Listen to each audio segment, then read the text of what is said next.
Bumaba ang presyo ng mga school supplies sa Divisoria sa Maynila. Alamin natin ang kasalukuyang presyo sa report ni Vel Custodio live. Rise and shine, Vel.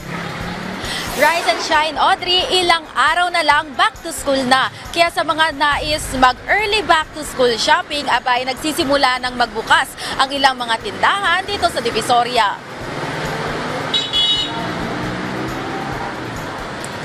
Batay sa monitor ng Department of Trade and Industry, 29 sa 195 stocks ng keeping units, kabilang ang notebook, bond paper at lapis ang nakakitaan ng pagbaba ng presyo na hanggang 10 piso. Ilan sa mga nakikitang dahilan ng DTI ay ang market competition at ang mababang presyo ng raw materials nito.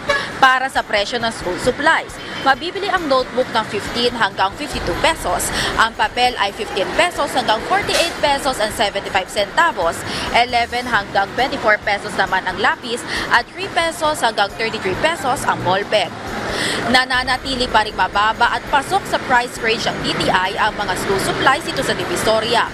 Bukas na rin ang mga bilihan ng school uniforms dito. Nagbabala naman ng DTI na maaaring kasuhan ang mga nananamantala ng presyo ng mga school supplies sa ilalim ng paglabag sa Price Act. Dapat din siguraduhin na may markings at non-toxic ang mga binibiling gamit para sa mga estudyante.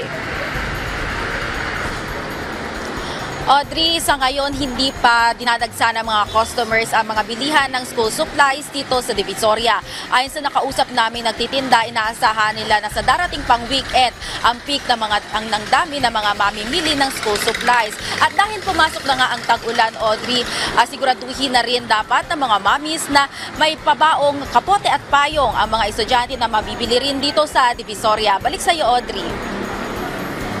Maraming salamat, Vel Custodio.